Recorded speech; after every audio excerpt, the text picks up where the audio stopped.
Paul Harrell, weekdays from 4 to 6. Learn more at paulharrell.com. Hour number 2. My name is Paul. You have found the intersection of conservative ideas and reality, where we are building a liberty machine. And our phone number, 870-275-9799. Welcome back to the program. The one, the only, Mr. Richard Castor, radio host from of the View from Hillsdale and the chairman of the Baxter County Republicans. Richard, welcome. Thank you, Paul. Great to be here. As always, it's awesome. Now, I interrupted your vacation, so for that I am deeply sorry, Richard. So where are you? That's okay. Where are you vacationing this time of year? I am up in Maine, believe it or not, up here and with my in-laws, just to join some nice boating and sailing and all sorts of fun things. That's awesome. We're doing good. That's great. Yeah. The state of Maine has a really fantastic director of DHS up there. Her name is Mary Mayhew. Yeah. And they certainly have done wonders to actually shrink, welfare rolls up there with, real, I think, bureaucratic, functionality. I haven't seen it anywhere else. And then, of course, they've got their governor who just doesn't take any lip from anybody up there, Paul LePage. So, it's true. They should really, they're teaching us down in Arkansas how we should be doing things when it comes to that issue specifically. When was the last time we heard that Medicaid rolls and welfare rolls were going down, that was shrinking, that more people had jobs, more people were able to provide for their families? They're really showing us how to do things. So I'll learn as much as I can. Good. I'll eat some lobster, and W'll come home and try to teach everybody else. Yeah, that's great. And I'll tell you something else. LePage, the other day, he made headlines because there were several governments kind of facing some government shutdowns, and Paul LePage was like, "I've got to veto the budget because it has a tax increase in it, and I'm not going to sign any tax increase."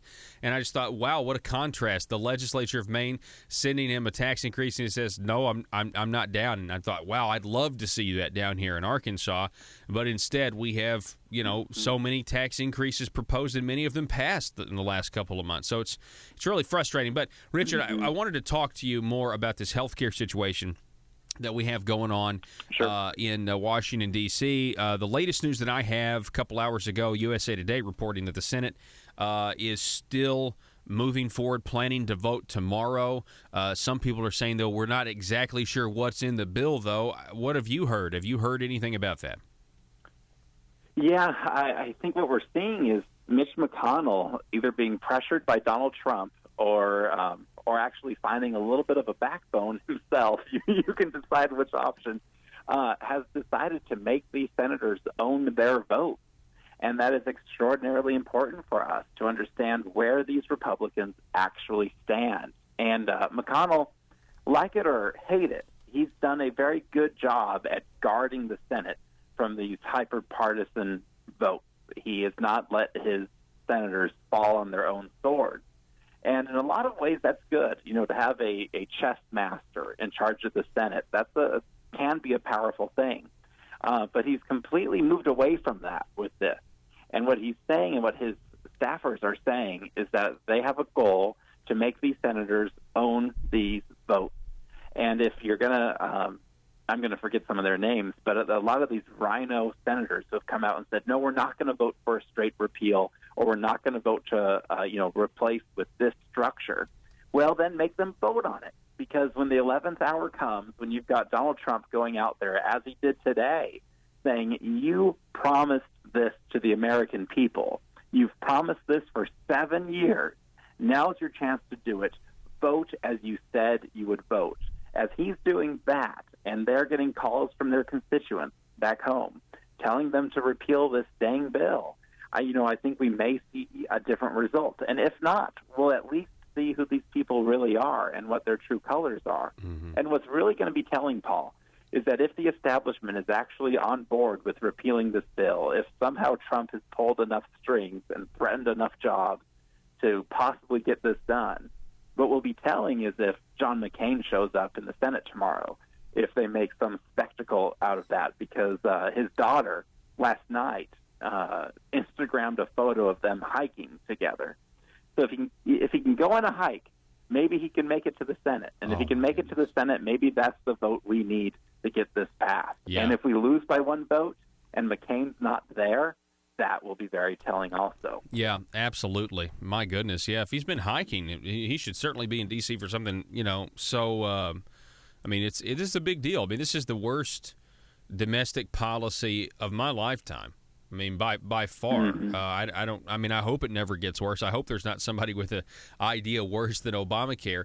And actually, but that's my only fear is that this bill doesn't actually lower premiums for people, and because that's when you're going to have, I think justifiably so, a lot of people pointing fingers. I talked about a couple of weeks ago. If they don't get this right, Trump care. No one's ever going to know about Obamacare because the left writes the history books. They're going to find out that Trump care was a response to Obamacare 50 years from now in some underground internet radio show. Where that if conservatism is, and that's what I'm worried about. I don't want it to get worse. I want it to get better. You think it's going to get better? It's something time will tell. In this world we live in right now, with this partisan politics. I don't know if you saw this about an hour ago. Trump gave a speech from the White House, and instead of saying we've been suffering under Obamacare for 7 years, he said 17 years. And instead of focusing on anything policy-oriented towards that speech, the media is playing that clip, saying the bill's only 7 years old, not 17 years old, this big idiot. And that's the reality that we're living in. That's how scrutinized everything we say now is. And so I'm not sure if we can get a perfect bill in this atmosphere. Yeah. I'm not sure if we can, the situation we're in right now, if this is the best we can get, and if we should, claim it and do as best as we can, and then move on to tax reform, move on to infrastructure reform. Yeah. Is it important to get this win under his belt, to get the rest of the agenda going, and then revisit health care slowly and methodically over the next 8 years? Maybe that's the best road to go down. As a crazy conservative, as I like to call myself, I'd love the perfect bill. I'd love a campaign to repeal and then let the free market handle it. Mm-hmm. Like, that should be the tagline: repeal and let the market handle it. Yeah. But I don't know if we can get that right now. So to me, maybe we follow the lead of Senator Cotton and Mike Lee and these guys and say, all right, let's take the methodical approach. Let's get this done now and move forward. So we'll just have to wait and see. I don't have a clear answer for that, sadly. Yeah, and I can respect that. I mean, who knows? I will say, them getting all upset that he said 17 years instead of 7 years, it illustrates that the media is not going to cover this fairly. They're going to lie. That they are just full of liars. It is unbelievable to me how much they lie at this point. Even though we've known that they've been liberal and they've been biased for forever. But that is why, though, if they can produce something, whatever it is, that actually makes people's health care affordable again, people will then, that's going to speak. People are going to be like, well, the media is lying because I can now afford health insurance. And so, I'll vote with my pocketbook at that point. And that's why I think premiums have to go down. Now, folks, we're talking with Richard Castor.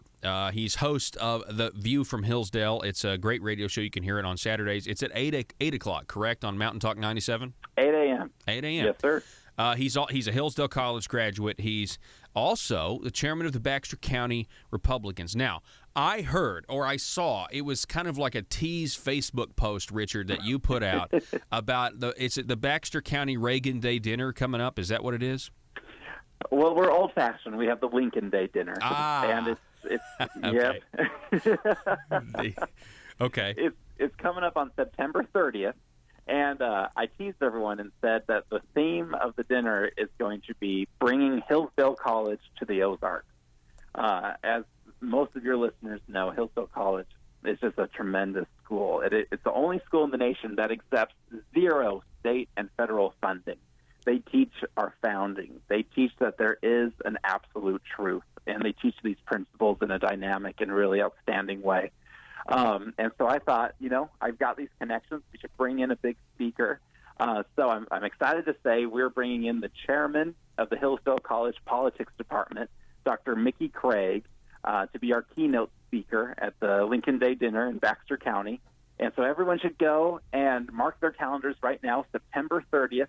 I think it'll be about 6 o'clock, and we'll have some good food, and we'll hear a tremendous speech from Dr. Craig. He was actually my senior thesis advisor, and he's from Arkansas. He vacationed in Mountain Home every summer growing up, so it's going to be a great homecoming for him. Wow. But I want to show him a great time. I want to show him that, the fruits of his labor have done wonderful things, and, I think he will teach us a lot. And we'll also, I can't announce it yet, but we're going to have some very important politicians there to speak with us. Fantastic. And it should be a tremendous night. Yeah. So September 30th in Mountain Home. And, Paul, maybe we can get you to be there and live broadcast in the lobby. We'd love to have you. I want to be there. I absolutely want to be there.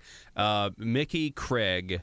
I looked down here at his resume here over at hillsdale.edu. He got a Bachelor of Arts in Political Science at Arkansas State University in 1977.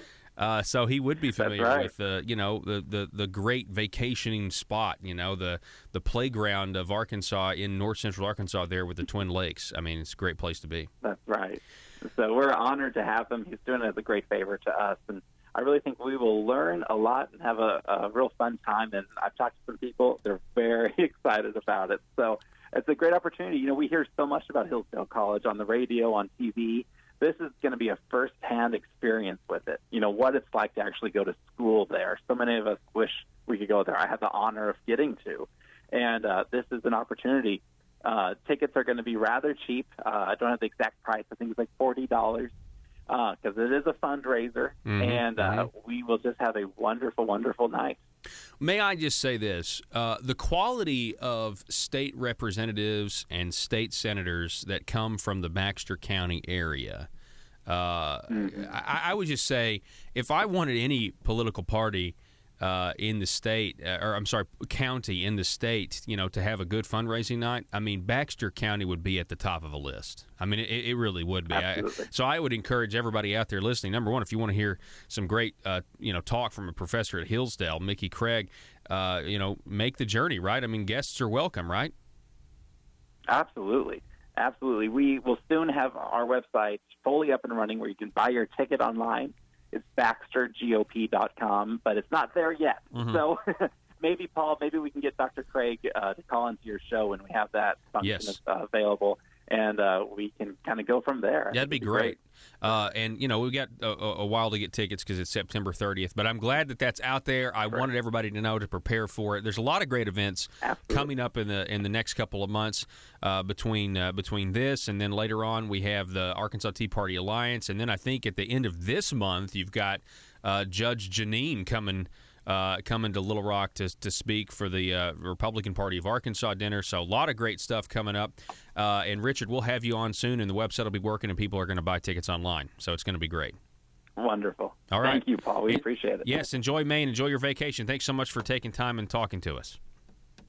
Thank you. All right, folks, we're going to take a break. It is the Paul Harrell Program.